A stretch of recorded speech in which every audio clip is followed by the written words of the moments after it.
Welcome everybody. I hope you had a good week and hope you could figure out what I was trying to imply in the assignment.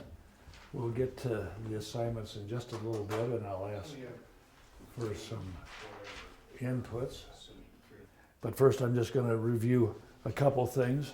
We do have a to-do list, and that is save the planet. And my V and my L are switched. We're in church. It's not Calvary, it's cavalry. We liked it the other way. Yeah. But anyway, climate change is real. Has limited resources. The problem will not go away by just hoping. There's no federal cavalry which will ride in to reverse it. And we can hope for air cover, but some administrations give more and some administrations give less air cover.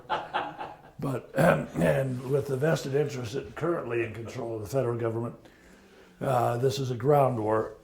So we must be the cavalry.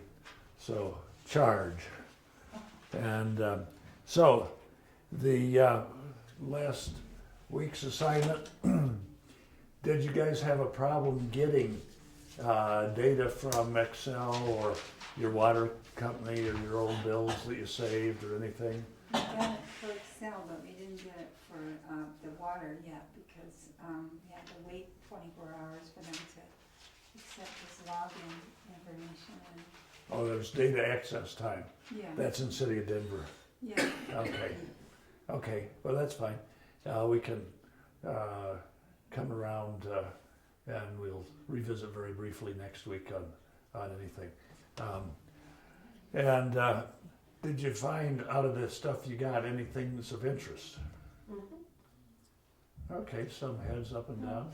I thought it was really curious that even when we use next to, like 5 therms of gas, it was $16. I don't know. It just seemed. Yeah, and I don't look at the money. Okay. The money is their overhead. Okay. I look at the energy and the derived carbon footprint because that's what the cavalry is worried about. It's not worried about the financial stability of you. Okay. And then on the next part, or actually the third part, you got in the attic and you made a little measurement. You checked out whether you had cellulose or fiberglass and how many inches thick, and you got some idea of how well you're insulated in the attic. Not as well as we would like to be. Not as well as you like to be.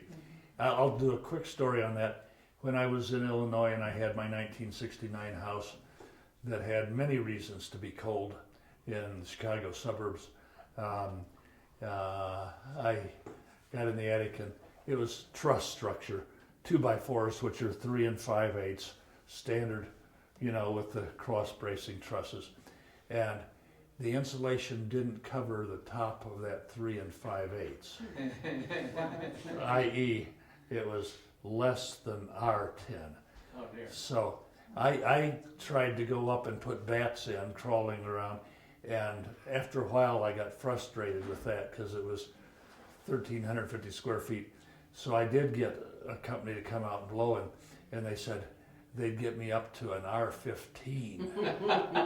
And I went, no, I want R40. And it's, oh no, that's pointless. Well, the standards now through most of the country, other than the Deep South, and even the Deep South from a warmth standpoint, is R38. I don't know why they pick out 3.8 instead of 4.0 or 3.5 or 4.5. They just being arbitrary, I think. But anyway, and so, we could. I said, yeah, of course you could, because you'll make more money off of me. And anyway, I did get it. But that is not enough given where we're really at on the realities. Okay, so R20 is not good. 38 is kind of the standard. 60 is the stretch standard. R100 is a more realistic for what the realities of the climate situation is. And what I've done now, the whole thing is filled up to the top. And it's not just filled loose fill, it's filled tube fill with compression, because you do get more R value by having it not packed too hard, but packed just right. And yeah. A little antidote on mine. I'm in a home that the builder put in R38. I added another R60 for R98. And what I find is that I face southwest all day long, it seems like. And so I find comfort from the heat. My house doesn't get hot like it used to. I don't notice so much the warmth in the winter, but boy, it saves me from the heat in the winter. And my AC never goes on until about 4 in the afternoon since I've done that. Yeah, and that's when the sun's around to her west wall. Mm-hmm, mm-hmm. And she's in a restrained HOA environment where she can't really address the outside walls in any practical way, other than stupid things that I do, which you'll get some ideas about, which I'm not saying everybody should do. Okay, and is your attic ventilated? You know, the little turtle vents, and is it sealed from the living spaces below before insulation? You can spray a nice little foam. John's has been done that way. Linda's has been done that way. I was throwing stuff in my attic, and I had way too much before I knew about that, so I have not. But it does a very good job of preventing just the air infiltration going up. We'll talk about air infiltration going up in another context in a minute. I'll just share with you, so there was the assignment. Oh, did you get your screenshot so you can look at the Google picture of your house? Because that's a good planning thing for what have I done, what haven't I done. Now, and this is what I sent out to make it a little bit clearer a couple days after class, because I had put in intermediate stages about per 1,000 gallons, how many kilowatt hours, but I think that was confusing a couple of people. So now I just jumped to the final pounds per 1,000 gallons of water purification. So that should have come in an email with a couple other things.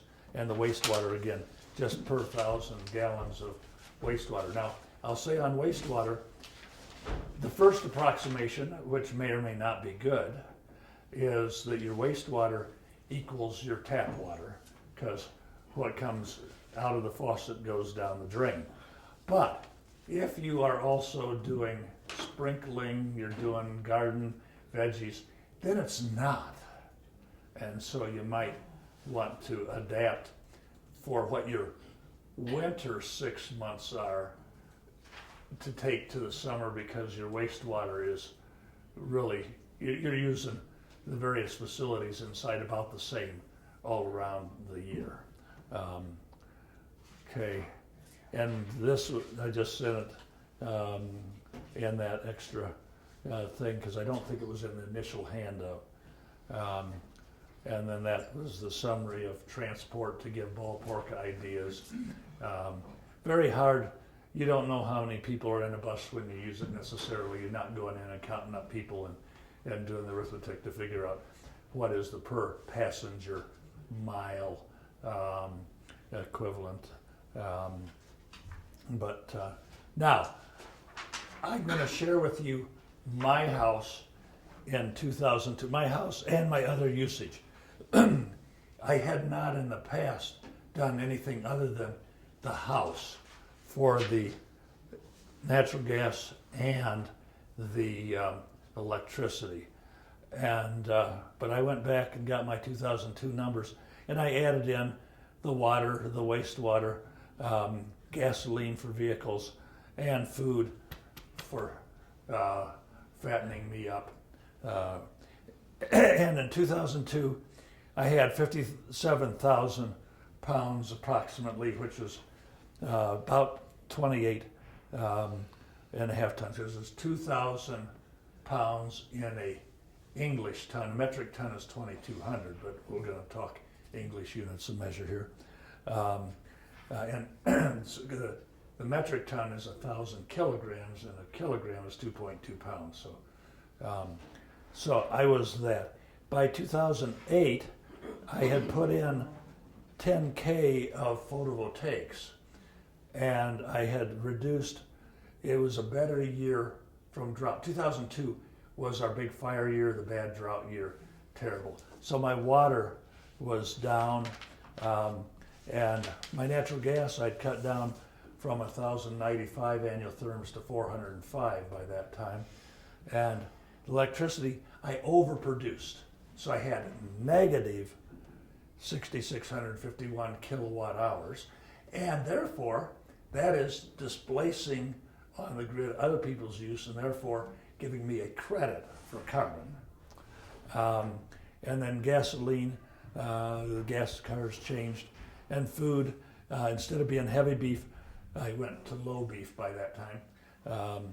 And so the total, and that was 2.5 tons. Now, wait a minute, I'm confused. If I add up those numbers, I get more like 30,000 pounds. Right, but this is negative, because that's a credit. Oh, okay, got it. I got a credit because Uh-huh. So that cancels the bottom two. That cancels about basically. 5,000, yeah. Yeah. So if you can con Excel, our glorious infrastructure for power, into letting you have a wee bit more, or a bit more than a wee bit more.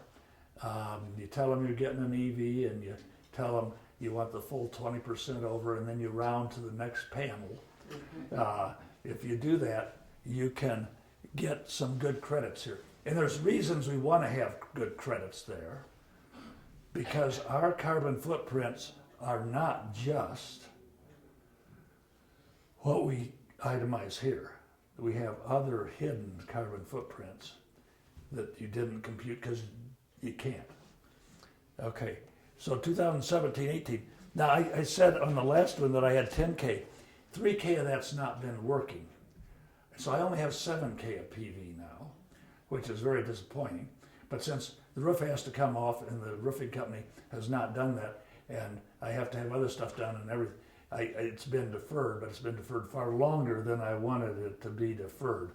So I actually am using some electricity now, using some net beyond what I produce, because I'm producing a lot. And I got a bigger electric car, and I've been driving it more because a Tesla Model X is kind of fun. And everybody says, you're driving because you got the clean car. And so anyway, so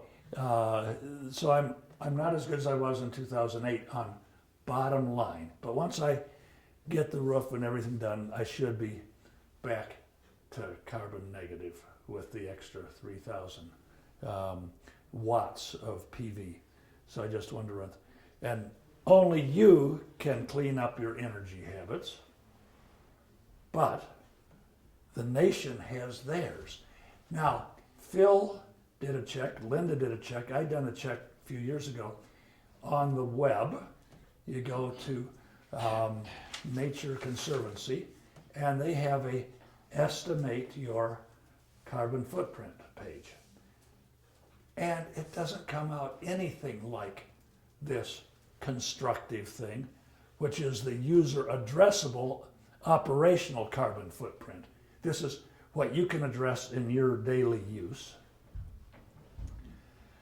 They have something that's a much bigger. And Phil, I think you said you get 20 tons, but they came out with 60 tons. Right.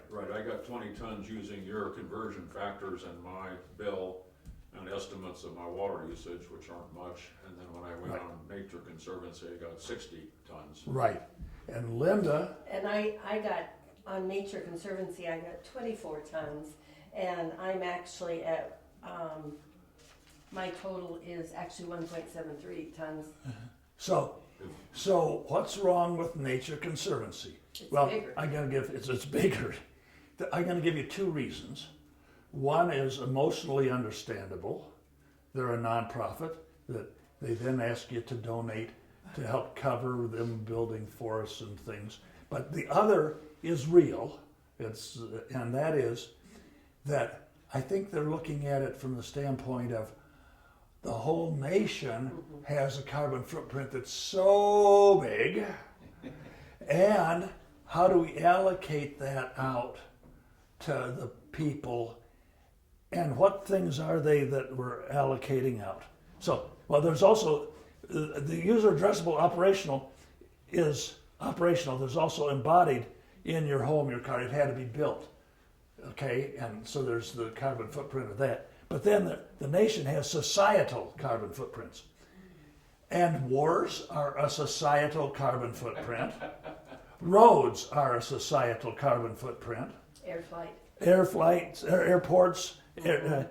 building schools, having stadiums, all of these things are not in your user addressable. And so I think they are, because they ask on there, what is your annual income? Well, they want to know what you're spending. And if you're spending it, you're spending on something that's got a carbon footprint that's not going into your gas tank or your house's heat or electricity. So it's just interesting. 1.7 to 24 and 20 to 60. Now, Linda's done a lot to her house that's gotten it down to 1.7. It had been 8 or 9 a few years ago, I think. Well, and I'm making extra electricity, so I get to subtract that. She has a big subtraction because she's overproducing. Beyond running her Chevy Volt, she is overproducing. And so she's doing really well, but she's not the average person.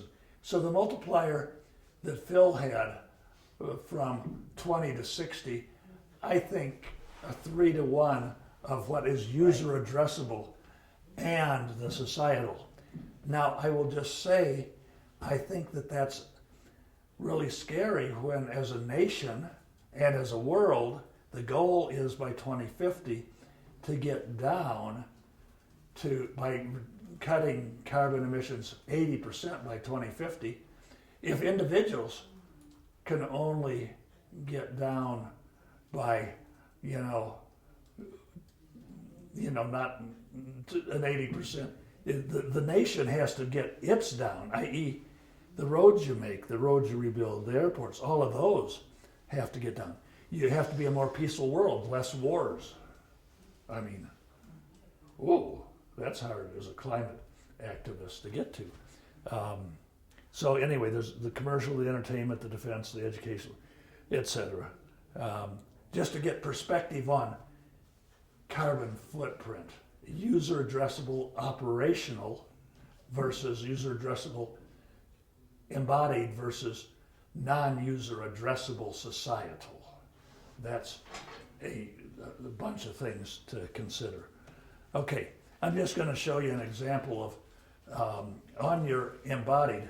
This is just kind of fun from the standpoint of it shows a standard internal combustion vehicle is 13,000, it won the medium size 25 mile per gallon, 13,000 pounds for manufacturing at the assembly line, 29,400 for the in-fed parts for their embodied, and then tailpipe for its operation, 117,000 in a 150,000 mile nominal life. Whereas a Tesla Model X or Model S or a Leaf give you these numbers. A lot of people that have electric cars are doing PV on their roof and they're powering from their roof. And assuming that you do that, you get 0 for that. And in that case, if you assume the same lifetime of 150,000 mile ballpark for the vehicle, this is kind of addressing the point of, oh, but you got so much embodied energy. in the batteries and stuff. Now these come out less, 93,000 versus 160. But What's the upstream line? I don't understand that. the upstream, your factory does final assembly, but you've got all the end-fed parts, the radios and everything. So it's the embodied energy and carbon in the components that come to the assembly line. Separate from the manufacturing. The manufacturing is the final car manufacturing. The upstream is the manufacturing of the bits Got it. that went in. Okay. So now, the thing is, if you have a car that's less complicated and won't rust, you may have a lot longer than 150,000 mile life.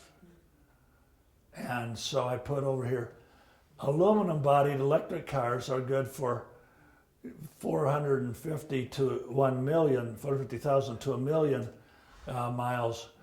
And so the embodied energy in the production is spread further over more miles. And so design matters and lifetime matters.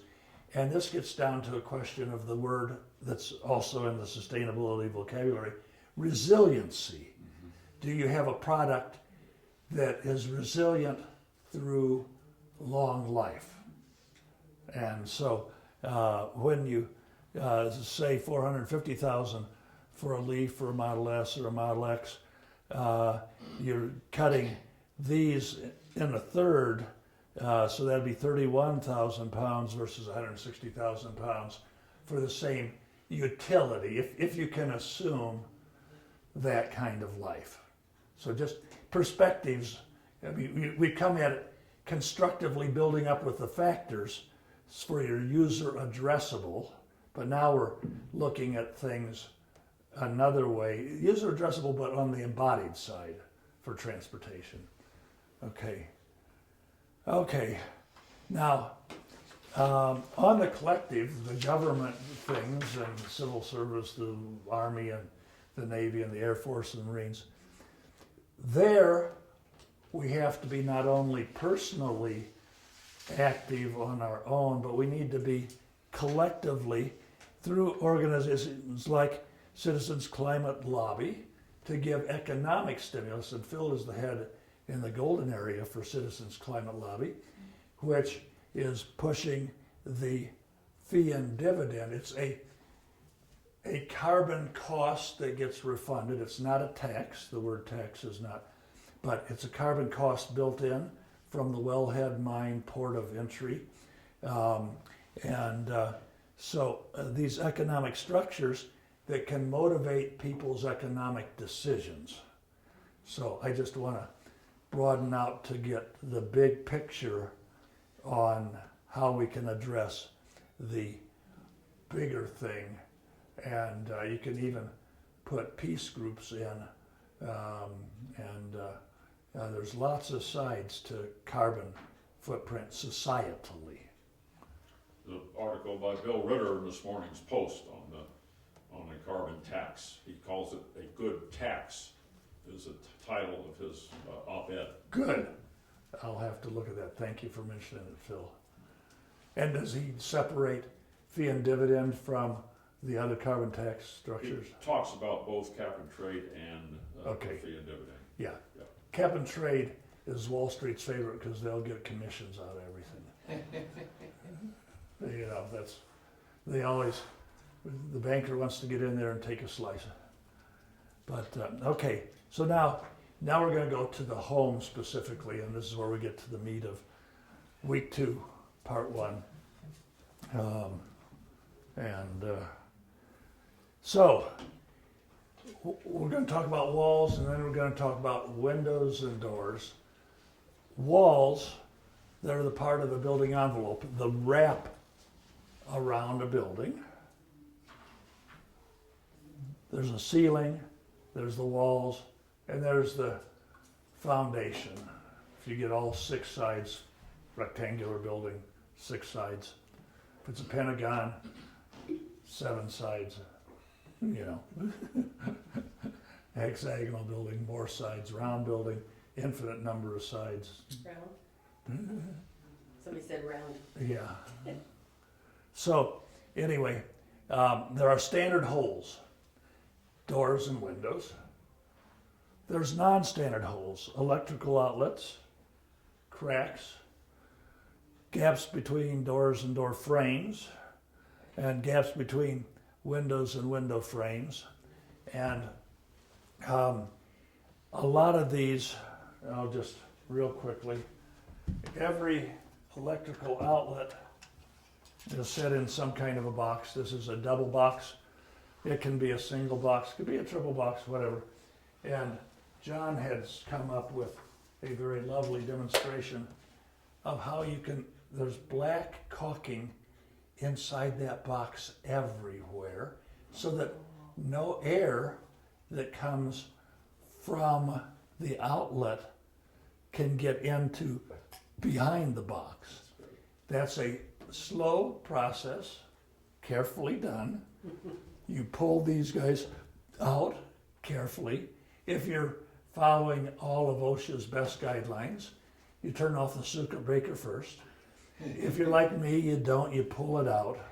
Because when I was 3, I learned what electricity felt like, and I learned when you hold it and when you don't. And Is it on the inside of the box or the outside of the box? well, he's got all the little, I'm gonna pass that around. Because he gets all the little holes. And then what I've done in my house after doing that, I have foamed behind the box, and I've used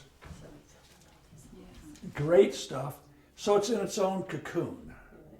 Now, this is relevant not only in exterior walls where your warm air can go out or cold air can come in.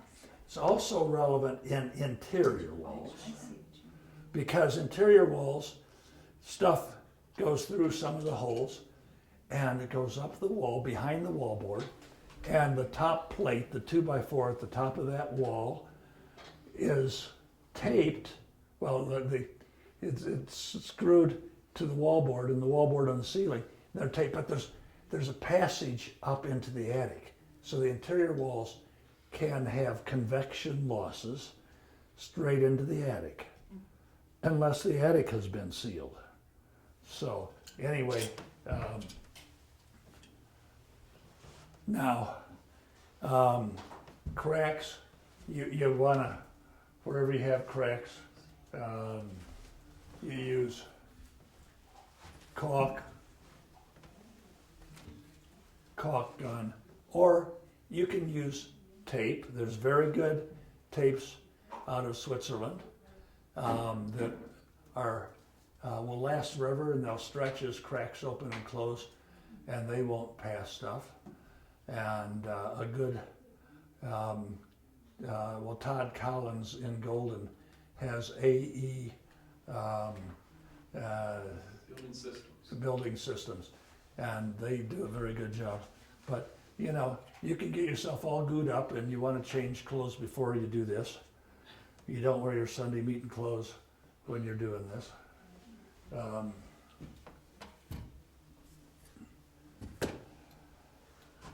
what it's worth, after 2 years of caulking all my boxes, I did a blower door test before and after, only that. And the man said I plugged the equivalent of a sheet of paper hole in the wall. So John just said, and I'll repeat it for the camera, that he spent time doing this for 2 years, and he did it carefully. And when he had the blower door test before, he got a certain equivalent area of hole in the wall, and afterwards that was reduced by a standard 8.5 by 11 sheet of paper for a hole in the wall. And it matters 2 ways. When the wind is blowing, stuff comes through that hole in the wall. When the wind's not blowing, you still get some convection that is a thermal flow up to take stuff out. I found in the center of my house, all the pipes go vertical, called a pipe chase, all the way up to the Right. attic.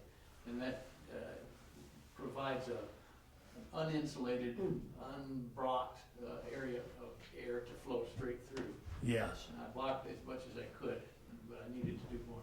Yeah. Now, when you get down to the little things, you can caulk. Better than caulk is the tape that is going to last for many decades. It won't dry out and crack. The good caulks don't dry out and crack for a long time, but the Siga Wig Love, nice name, it's Swiss. You love your wig. I don't yet have my wig, but you know, you love your wig. Siga Wig Love, which in Golden, Todd Collins and his AE, and John used a lot on his house upgrades. I've used some on my house upgrades. Okay, so I'm gonna move on. House envelope walls.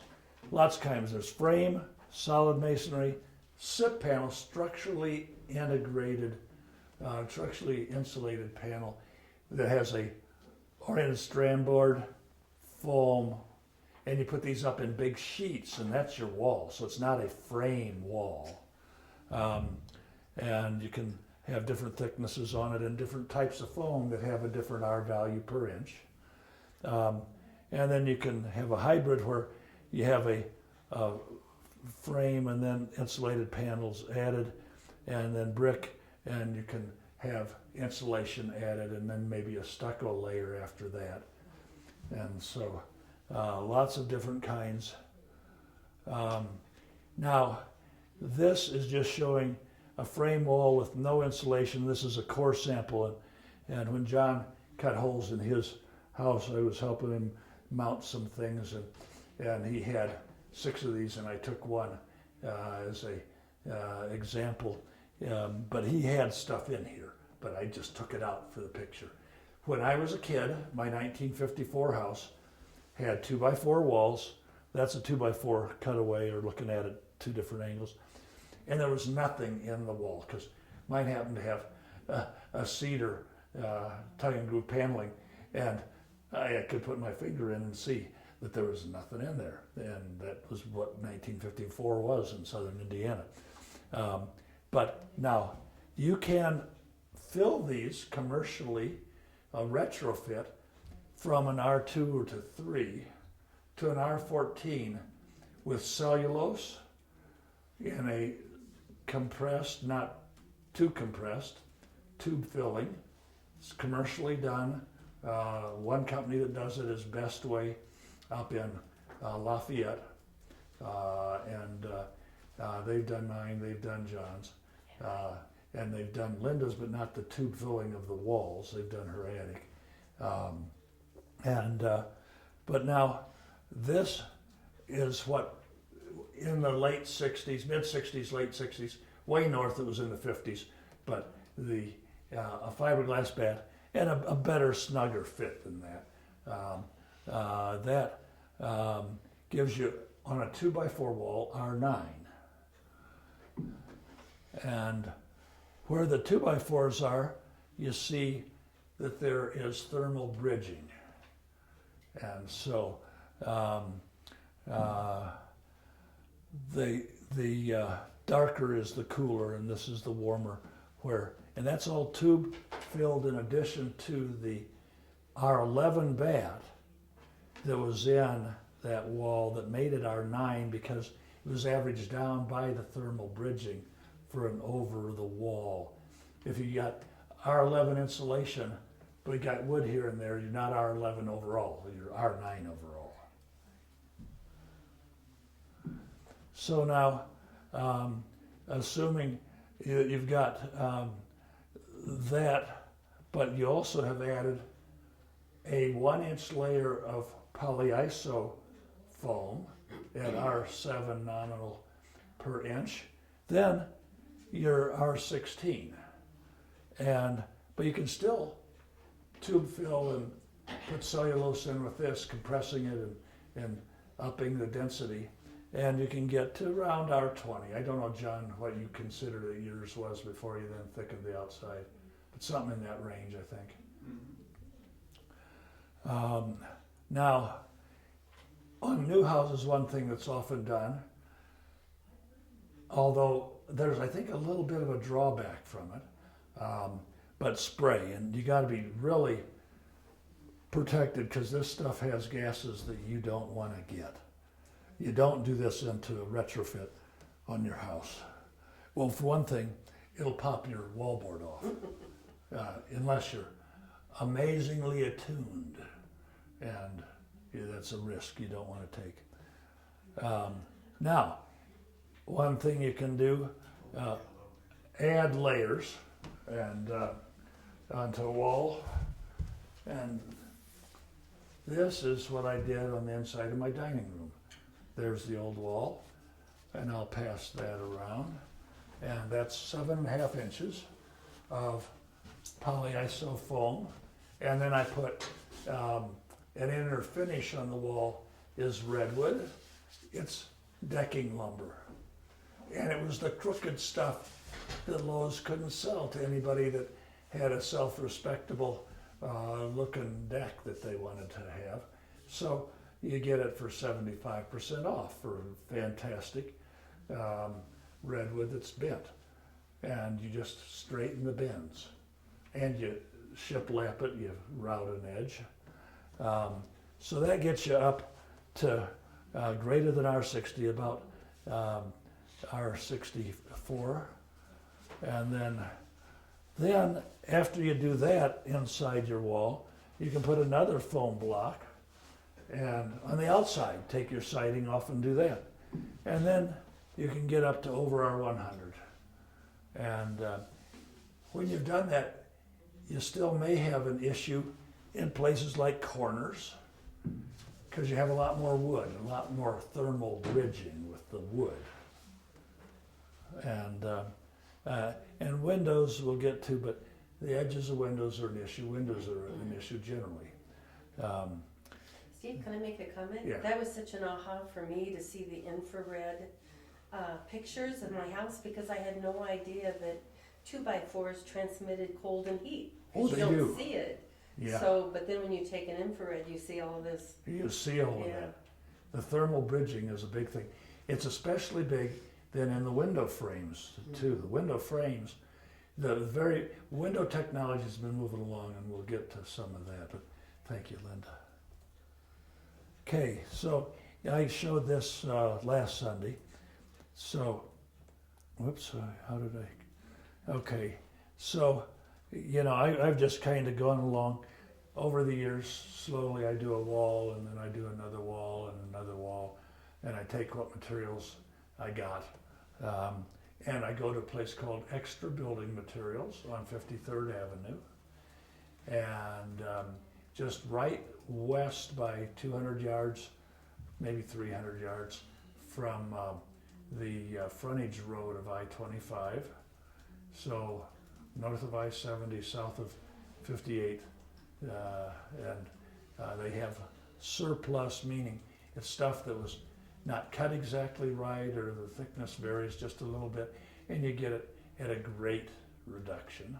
They're getting it out of the factory for the things that will not go in the Walmart roof, but it's stuff that it would be Walmart roof quality if it were sized exactly right.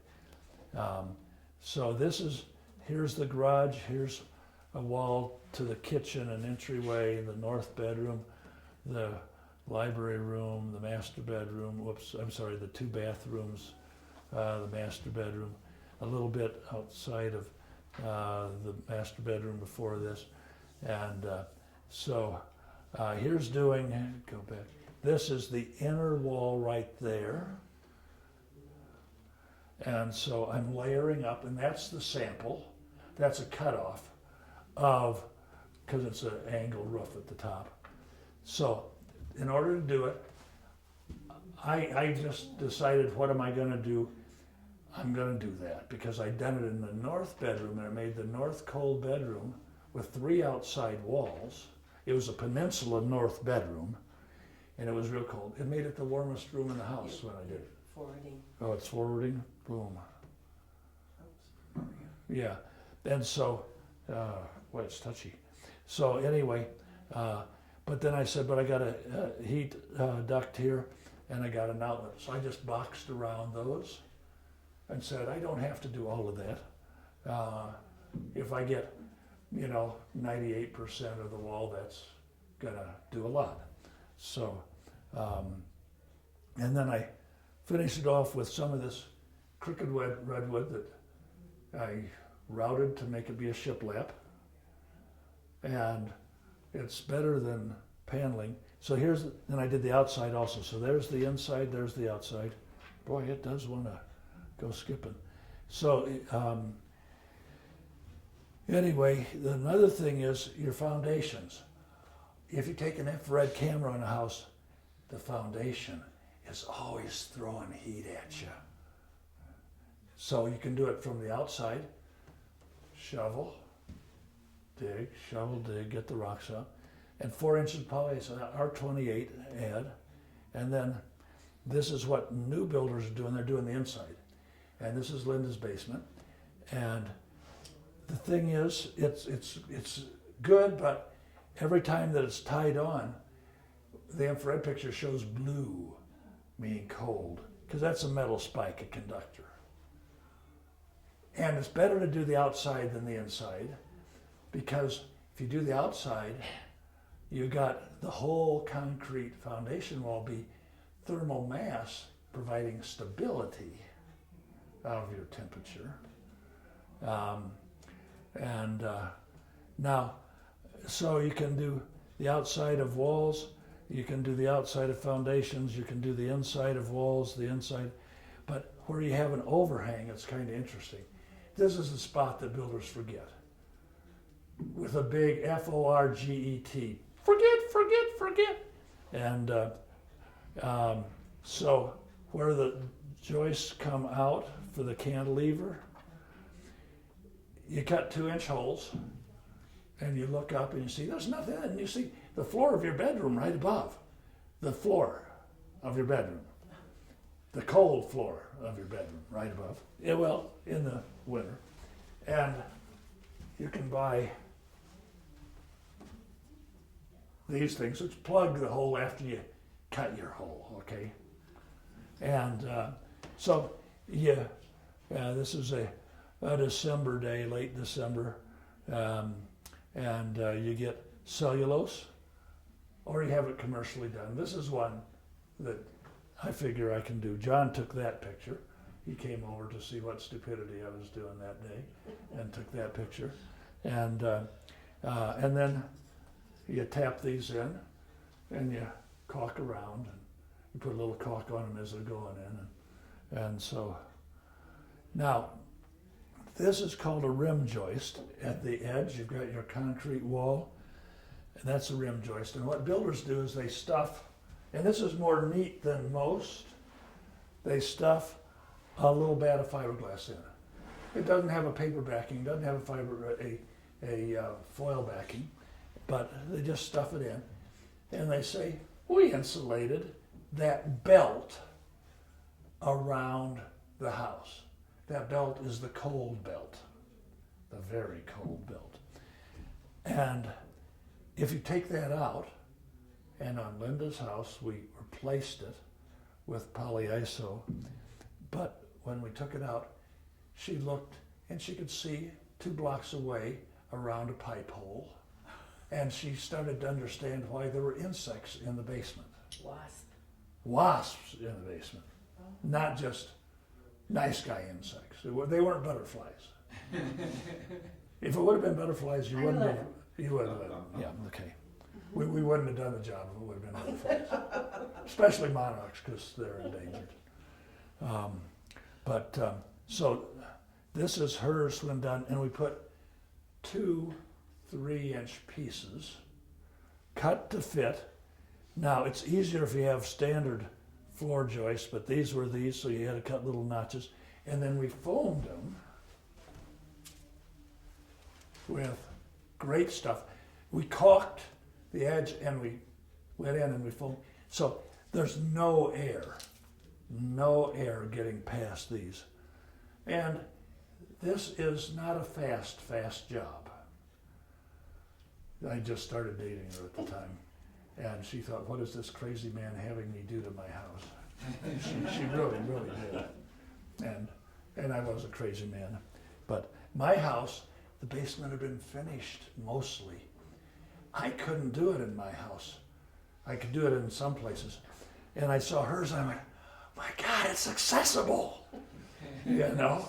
And so anyway, now we're gonna talk about insulating doorways for a second here. There's a door, and it's got a storm door. A storm door is insulation, but I've already started a project here. And I put foam, polyiso foam to make a step up. There's an overhang over this. And I just put an outer, I've added a 5 foot wide door, 5 foot further out where I already got the overhang. And I made an airlock here, and that's what it looks like. I touched it and it went jingle, jingle. But anyway, that's what it looks like when done. That's an airlock. So it's far more effective than the storm door. Far more effective. What direction is that door? This is north. Okay. So it really matters because the bedroom over there had outside, outside, and outside. And so this protects that, but it also, the entry foyer just behind this is greatly improved. Now, John's house was designed with one. The White House was designed with one. Every house, I love to say, whether it's true or not, subject to verification, but you're not going to go and see. Every house in Alaska, except one, is designed with one. Don't go there. She was the vice presidential candidate. Okay, so now, so these are all airlocking spaces. That's that front one. And I intend to do an outer airlock on the airlock before getting in, because I like airlocks on airlocks, and you'll see why in a minute. Okay, now here's doing the outside of the kitchen. Go back to, this is that red layer. Already had that inside on the dining room, and there's that red before adding that pouch. But you basically cut a clean line up, take your siding off. By the way, here's the holes where the tube filling had been done before that, with cellulose packed in between every stud. You can see boom, boom, boom, boom, boom, boom, boom, boom, boom. And so that was the job that took it from an R9 to an R14 wall. An R14 is a lot better than R9, but if you're trying to cut 80% of your carbon footprint, that's not going to get you there. Here's stuff from Extras, and I put a perimeter 2x6. Since I had utilities there, I didn't do them, but mainly I was doing the upstairs and part of the downstairs. I did the inside on the other part of the downstairs. So there it is with the 5.5 inch insulated wrap. And then my house didn't have a building wrap when it was built in '79 because it was not code. If you do a retrofit like this, you have to come up to code. So I put a building wrap on, and I'm happy to put a building wrap on. Okay, and I got that at Extras, and it's got the name of a builder called Newman Homes, and maybe they're out of business and all their stock went there. Okay, and it's Dow. It's a good commercial quality building wrap, perfect roll. And then because that was going to be outside, well, I needed to make it so the sill, the new sill, tapered for rain drainage, and I put aluminum so the wood that I had there, which is redwood, would not be decaying. And it wants to run. And then this is the old siding that I took off. I caulked the holes, painted it twice out in the yard, and put it up, and then painted it one more time and caulked. And then, so now we're gonna look at this spot. Yep. And here is the garage wall where I've thickened it because the garage to the kitchen was a cold spot. And so my electrical outlet's in a box. I just built around. And the door is in a box. And the electrical outlet's right where it was. I'm not gonna extend wires. You're not allowed by code to extend wires in a hidden box, so you have to, so this works fine. Okay, analysis tools. I'm gonna show you a couple things. There's laser thermometers, and I'm gonna send 2 of these back, and don't poke them at anybody's eye. Just send, but you can see, you squeeze the trigger and you'll see the temperature of whatever it's pointing at.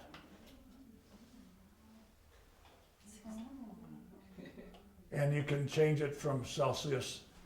These are at Home Depot, at Lowe's. They vary in price from $14 to $60. And they're basically the same thing at 14 or at 60.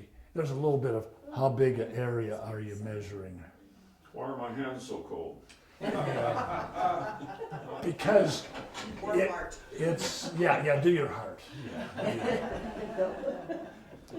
Okay, a blower door test is what John referred to on his house, where they see by putting a vinyl door up and with a fan with very sensitive pressure stuff. John, you can pass that picture that you got around of a blower door. But then infrared thermometers, that's those. And then I'm going to show you. That's a blower door test. Good. Yeah, hold it still so we get a picture of you and your picture. Those are awesome. Yeah, they tell you how much air leakage is in your house by how much air goes out at a given pressure. And they do it at 50 Pascal pressure going to metric units. Now, this is an infrared camera. Now, it goes onto a cell phone. And How much does that cost? well, this was $275 5 years ago. But this is not the good quality resolution that you've seen on the pictures that I've had. For that, you've got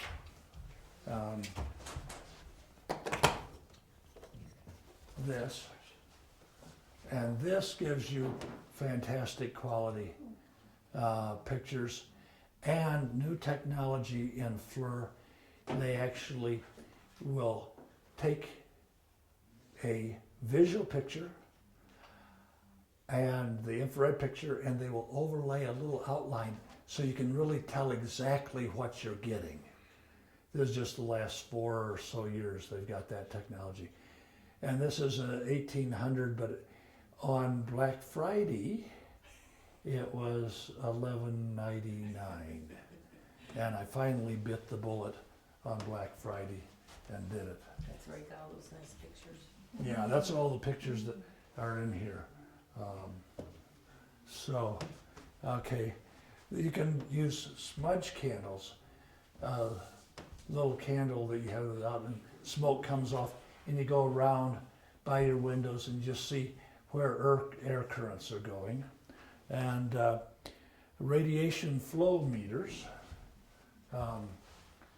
This is a thing that you can put it in front of a window out to the sun, and you can shoot, you can look at it, look straight at the sun, and you'll see it says 300 or so many, and then behind the window it'll say 100, and that's what your solar heat gain is from that window. So if it's 300 straight to the sun and 100, you got a 33%. So you have to have a window, but it just gives you a little reading.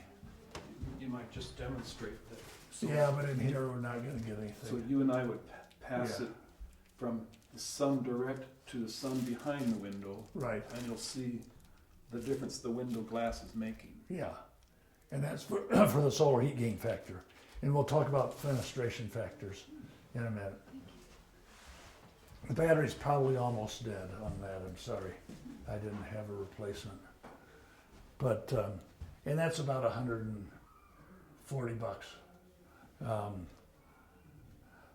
So here are some of those. This is a meter that you can plug your refrigerator into it and plug it into the wall. And when you do that, you see what current the refrigerator draws or any other appliance. That's the little guy that plugs into the cell phone, but in its case. That's the case and the camera. Because there's the case and there's the camera. The problem with this is it's so easy to lose it even when you put it away. It was lost for 6 months, someplace on my desk. Yeah, that's a statement that's not flattering to me, but okay. Okay. And there you see it out of its case. Steve, are you gonna talk about the blower door test anymore? Not anymore, yeah. But I think it's really interesting that if you do have insulation put in and you wanna get the XL credit, so you have to seal your top plates, but also they'll do a blower door test first and then after, cause you have to have that, show that difference for XL. And it's really awesome, the difference just insulating makes to that blower door test. Thank you, Linda. Yeah, on her house, it was dramatic. And before that, before she did the attic, having a commercial company, best way to do that, and got those tests, we had done the rim joists, and the rim joists got rid of Right. all of the WASP major causeways. WMCW, WASP major causeways. A lot less spiders in the house. Yes. A lot less spiders in the house. Yeah, okay. So the assignment this next week, and I'm not really there yet, but okay. Questions? We're gonna, I have more to cover. Do you mind if we run over from the 10 o'clock? We're okay? Okay. Because the walls, you'll check thickness, R values, structure, and then you'll check your doors for these things. And this is in the same handout. All of the assignments are in that one handout. But I want to now go and I'm going to skip over it. But the second part of this, and so we're probably going to run till maybe 20 after, if that's okay. A multitude of window types. Wood, aluminum, steel, vinyl for the frames, lots of different kinds of frames, lots of different kinds of IGUs, insulated glazing units. This is an insulated glazing unit section. This is a section of an insulated glazing unit in a frame. Frame qualities vary, IGU qualities vary. These are both from the same manufacturer, Alpen, and this is a 4-level. It's got 2 Mylars inside and 2 glass, so it's lightweight for the amount of air compartments it has. This has 1 Mylar inside, so this is a triple glaze, that's a quad glaze. It's hard to see that Mylar inside on your scan. Yeah, Can we pass but you'll it see around? good foam in this frame, and you'll see extra gasketing. And I'll hand this one back where you can actually flick the inner Mylar. This one you can see it. Okay, and then, so you got single, double, triple, or quad. Coatings can be clear or low E. Low E means a lot of different things. It means something less emissive than clear. It can be a lot less emissive or a little less emissive. There's lots of different coatings. And it can be tuned for directionality of emissivity. It can be tuned to not let the high frequency solar rays come in, or it can be tuned to not let the low frequency black ball radiation from house warmth go out. So and you can play those to your advantage for south facing, for west facing, for east facing, and north facing. So, so the direction of the exposure matters for windows. Layered with storms. When my first house had storm windows, triple track. That was kind of common, aluminum triple track over a single glazed window. And then doors, you have a lot of the same issues, plus you can have an airlock. Now, when you look at a house with infrared, you see that the windows and the doors are a lot of the heat transfer area and foundation. There's a lot of coolness in corners. Even though I dug and put stuff down, there's the border of where I put it and where other things were, that you get a little bit of heat signature. And the frames of the windows are the brightest spot. You can have windows in walls, you can have them in ceilings, they're called skylights or sun tunnels. And you can have them in floors. I've got them in floors a couple places because I play around with things. And notice the frame. These, when I put these windows, whoops, thank you. When I put these windows in 2003, I didn't know that much, but I did know to get triple glazed rather than double, and I was not aware of the Mylar quad glaze possibilities. But notice, I'm losing the heat around the edge. They talk about the center of glass insulation value, or U value, which is the reciprocal. If something has an R value of 2, the U value is 0.5. Okay, whoops, boom, boom. And notice the bottom of a window is usually cooler than the top. The bottom is usually cooler than the top. This is thermal bridging where the roof trusses are coming down. This is a sun tunnel. Now that sun tunnel is 22 inches. That gives far more light than a 5 foot by 5 foot window into that room. Now it does have a cold aspect, but it's not any colder than that size hole in the wall, but it's giving far more light. It's catching it and bringing it down and dispersing it. You notice pretty much I'm pretty even heat, except way over where my attic truss is down to a tight thermal bridge on the corner at the wall back there. Now, so the sun tunnels provide diffused light, better than wall windows, and whereas a skylight doesn't diffuse, so you get a beam. So a sun tunnel is far more useful than a skylight. Now doors, they conduct through the door. Most of them are not designed as insulating, you don't have a lot of thickness. Some are. A steel wrap with a foam inside with the steel from the two sides not coming totally together, but having a thermal break, a insulating piece of compound plastic, but insulating. You get convection through leaks in the gaskets. Gaskets on doors wear out frequently, the bottom slushing on the threshold. So warm weather stripping. You get convection around the door frame. If the installer just put it in there and didn't foam outside of the jambs, you will, on the infrared camera picture, you'll see big dark signs when it's cold on the other side. Convection, if you just leave the door open, if you don't shut it, you get convection. And if it's got an inner glass panel, you get black ball radiation out or solar radiation in.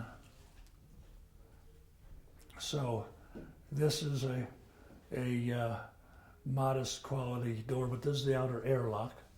And notice there's an inner door also, but there's a lot of heat being lost because this is not. It's a double glaze on the glass parts, and it's much colder right around the edge, even because that's how edges of windows are. In Europe, they're doing things to cover the edges dramatically. So here again, the window is cooler than the door. This is a modestly good door. And it does have metal and then foam and then metal, and it does have a little bit of a thermal break, so the metal from the front and the metal from the back are not touching. This is the door to the garage. Notice it's what the builder put in '79, so it's cold. It's coldest right down here. Before I took all the jambs off and everything, it was really super dark all the way around because there was air just passing by outside of the door jamb and inside of the stud. There was just a gap. So you take the trim down and you just foam, foam, foam, foam.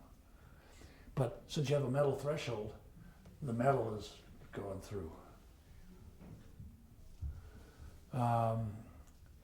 Now, we're going to walk from the living room into the airlock conference room, then into an outer airlock. We're going to go through, you're going to see 3 layers of doors to get out here, and you're going to get the temperature. So the inner airlock, this is the living room, dining room, that's dining room chairs. And the temperatures we're seeing, the room is basically at 71. On this picture, the minimum is 66.7. Now it's 26 degrees outside, 26 outside. So it's comfy here. Going through that door to the next, this is in the conference room. And now in this center picture, 59, so we've dropped some. And in this room, it's mainly 64, okay? But then when those doors open, you see the outer door for the outer airlock.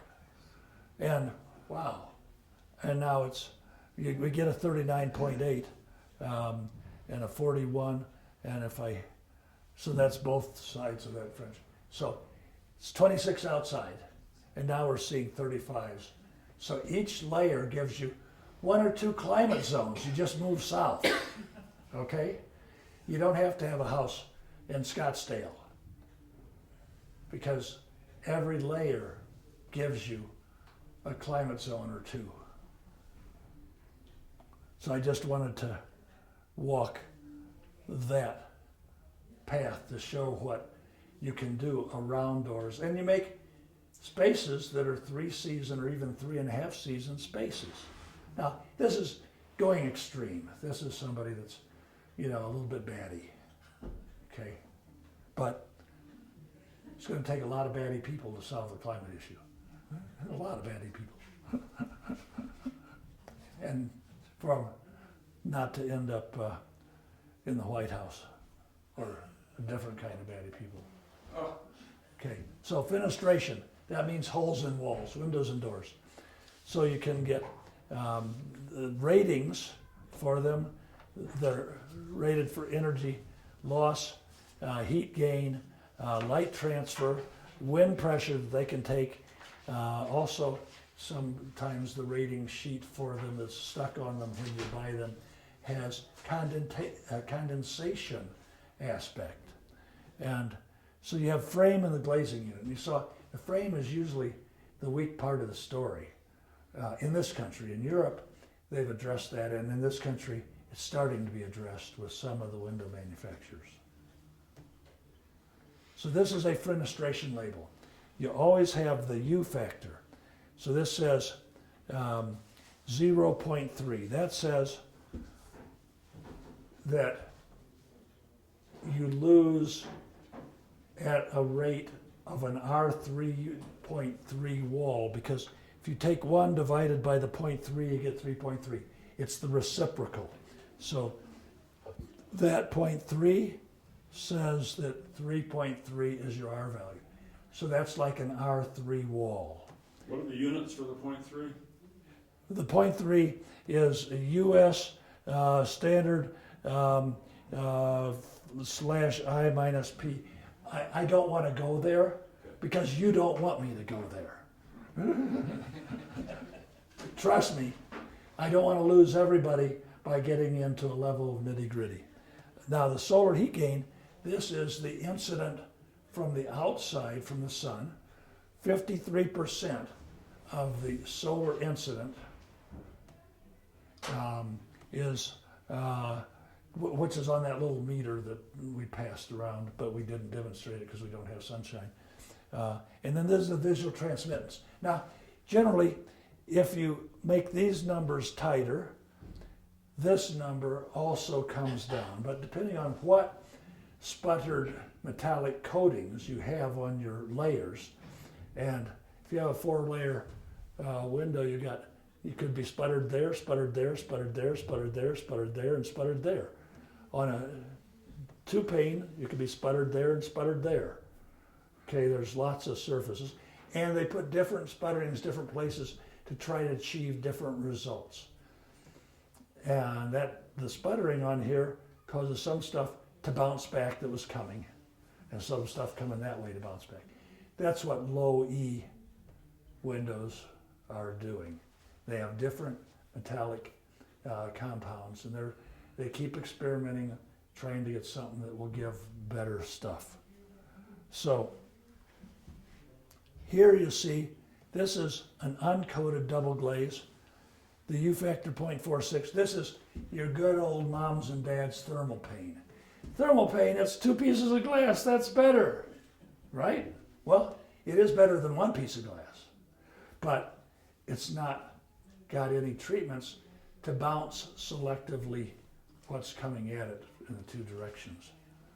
Our value is 2.12 instead of 3.3. Yeah, because you divide 1 by 0.47, you get 2.12.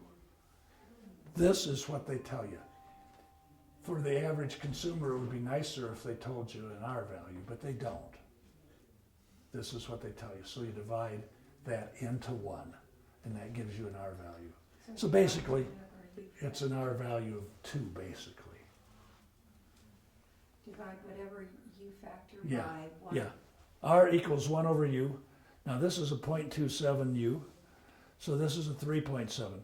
So this is a pretty decent Pella with a 3.7. That's a good low E, but not a great low E. I mean, low E, you get to kind of say your Energy Star if you're about a 0.3, and so a 0.33, and 0.27 gets you a lot higher. And this has visual transmittance, 55% light. You will generally not notice going from 100% of the light down to 60 or 55 or even 50. Your eyes will just automatically adjust. Now, some of them, when you go a lot further, they're selective on color, and so you'll see a cast in it. Now, here's a 0.19, so this is over 5 for an R value, and it still is getting 0.41, so it's useful if you want a passive house gain, you want to get passive solar. This is still useful, but it's up at an R 5.3. But you don't want on this to have it on your west wall going toward the mountains for your lovely view, because 0.41, you're still going to get hot. Your air conditioner's going to be running like heck. If you have a big west window wall, you want to be a lot lower than that. What is that category? That you said you got to go over that? I'm sorry, I What didn't. does that say on that 0.41? What's the category? What does it mean? Solar gain?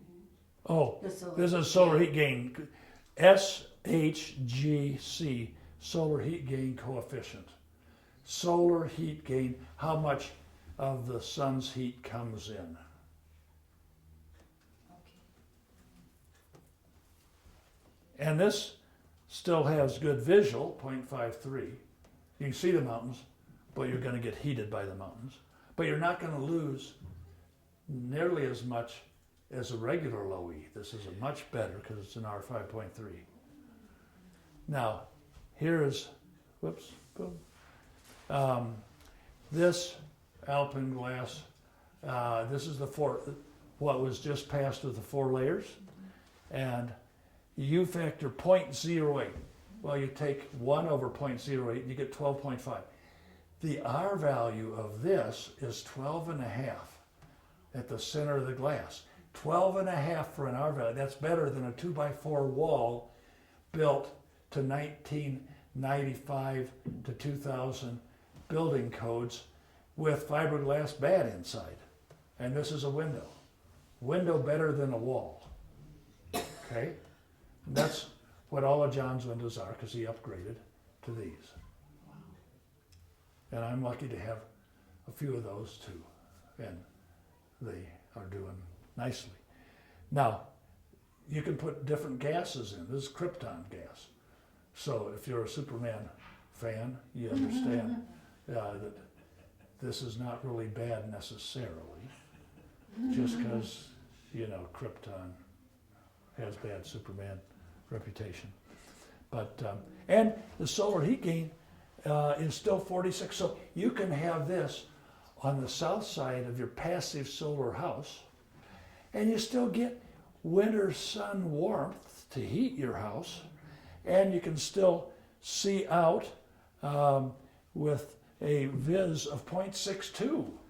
You can see out, you can get warmth, but you don't lose your warmth. The combination of coatings, if you're going to buy a window, they always sell you on how easy it is to wash them. Right? That's what they sell you on. And it's what sells. I mean, you got to understand the marketer markets what the marketer can market. But there's other things than how easy it is to wash them if you care about grandchildren, basically. So now this is an interesting one. Yes? Does the space between the glass, does that get have a problem with collecting moisture, or? If they're sealed well, no. If they're not sealed well, yes. And if the seals break, yes. And what about that? Now, let me say something about that. If you get a fiberglass frame, then the fiberglass is glass. The glass is glass of the IGU, the insulated glazing unit. And when things heat and cool, they expand at the same rate. And if they expand at the same rate, there's no stresses. And if there's no stresses, you don't break the seal near as soon. If you have aluminum, you break it sooner. If you have vinyl, you break it sooner. If you have wood, you break it sooner. So it's a matter of, if you get a good window and you've got it so that everybody breathes in together, breathes out together. It's a yoga class. Then it works.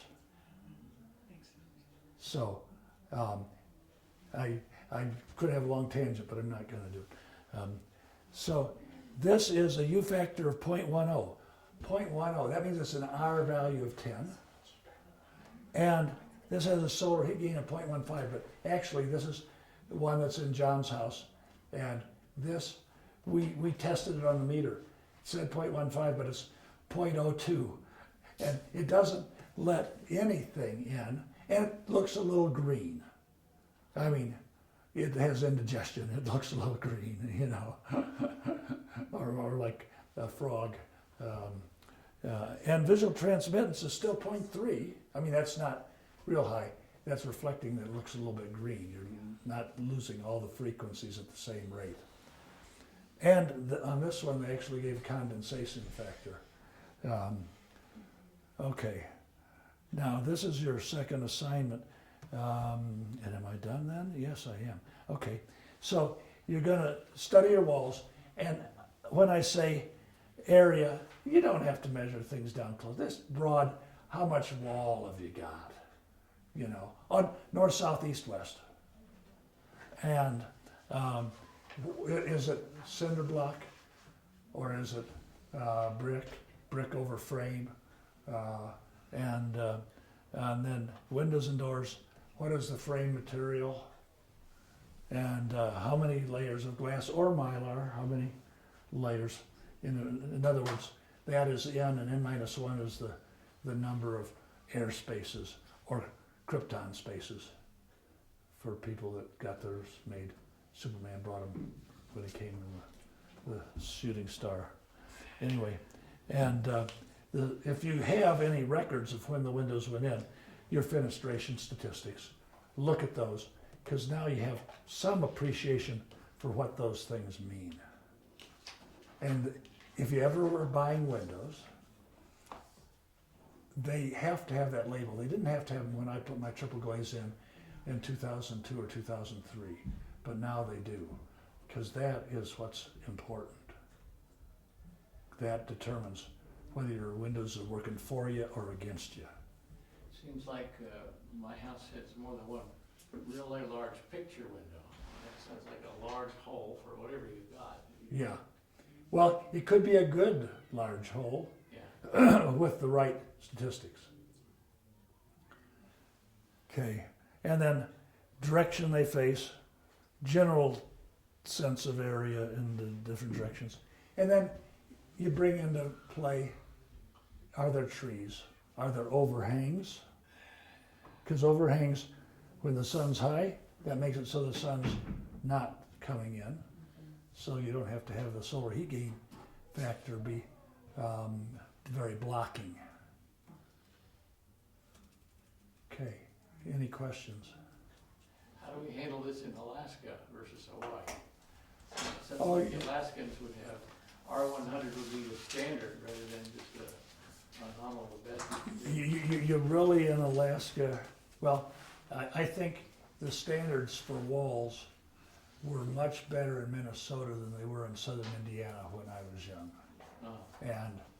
And down in the south, they just kept the windows open and had the fans going all the time, ceiling fans, Oh, yeah. because and things weren't as hot as they are now, basically. Any other questions? Thank you. Was there a handout for this week? No, because last week's handout has Okay. all of the assignments. I tried to get everything Oh, in that, but then I did send out the one yes. email that just added a couple things, clarified a couple things. Appreciate it. Yes. Okay.